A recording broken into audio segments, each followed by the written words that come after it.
বিরতির পর স্বাগত।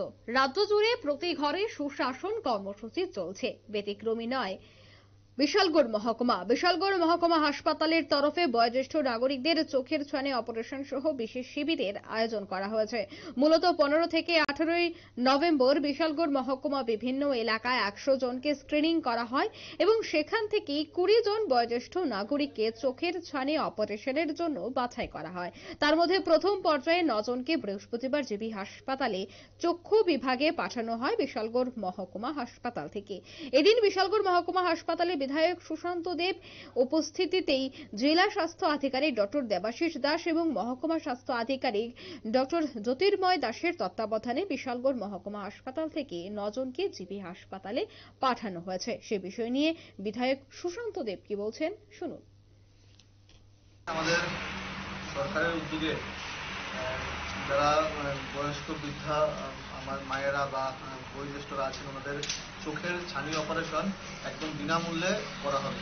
আমাদের বিশালগড় মহকুমা হাসপাতালে আজকে আমাদের এখানে সিএমও সাহেব এবং এসডিএম সাহেবের উপস্থিতিতে আমাদের বিশালগড় সাব ডিভিশন হসপিটালে 8 জন এরকম যাদের চোখের অপারেশন করতে হবে ছানি করেছে ওনাদেরকে জিবির উদ্দেশ্যে রওনা করানো হবে এবং সম্পূর্ণ বিনামূল্যে আমাদের অপারেশন এবং চিকিৎসা করা হবে। আচ্ছা, 2018 সালে আপনি যখন বিধায়ক ছিলেন না বা এই এলাকায় যখন বিধায়ক ছিলেন না বা বিধায়ক ছিল অন্য রাজনৈতিক দলে, তখনকার সময় বিশালগড় হাসপাতাল আর এখন আপনি দায়িত্বে আছেন, এখন বিশালগড় হাসপাতালের পার্থক্যটা কি দেখছেন? না, অ্যাকচুয়ালি পার্থক্যটা এরকম কিছু না। আমাদের ডাক্তারবাবুরা বা যারা সিস্টাররা আছেন বরাবরই মানুষকে ভালো পরিষেবা দেওয়ার চেষ্টা করেন।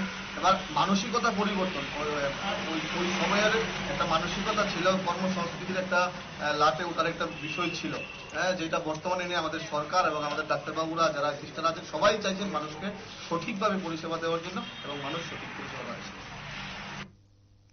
আপনারা শুনলেন বিধায়ক সুশান্ত দেবের বক্তব্য। মূলত তিনি বলতে চাইছেন যে প্রতি ঘরে সুশাসন কর্মসূচিটি রাজ্য সরকারের অন্যতম সফল একটি কর্মসূচি। এর মধ্য দিয়ে সরকারের বিভিন্ন দপ্তর বিশেষ ক্যাম্পের মাধ্যমে সমাজের অন্তিম ব্যক্তিটি পর্যন্ত সরকারি প্রকল্প পৌঁছে দিতে চাইছে এবং তারই অঙ্গ হিসেবে বিশালগড় মহকুমা হাসপাতালের তরফে চক্ষু অপারেশনের এই বিশেষ ক্যাম্পের আয়োজন।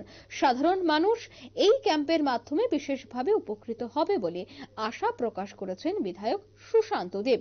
মূলত রাজ্য সরকারের প্রতি ঘরে সুশাসন কর্মসূচির অঙ্গ হিসেবেই বিশালগড় মহকুমা হাসপাতালের তরফে বয়োজ্যেষ্ঠ নাগরিকদের চোখের ছানি অপারেশনের বিশেষ শিবিরটির আয়োজন করা হয়েছে, যেখানে পরিসংখ্যান অনুযায়ী দেখা গেছে যে মূলত 100 জনকে স্ক্রিনিং করা হয়েছে এবং সেখান থেকে 20 জন বয়োজ্যেষ্ঠ নাগরিককে চোখের ছানি অপারেশনের জন্য বাছাই করা হয়েছে। এই মুহূর্তের সংবাদ এ পর্যন্তই। আমাদের পরবর্তী নিউজ এবং আপডেট দেখার জন্য অবশ্যই চোখ রাখবেন শুধুমাত্র নিউজ ভ্যানগার্ডের পর্দায়। ধন্যবাদ।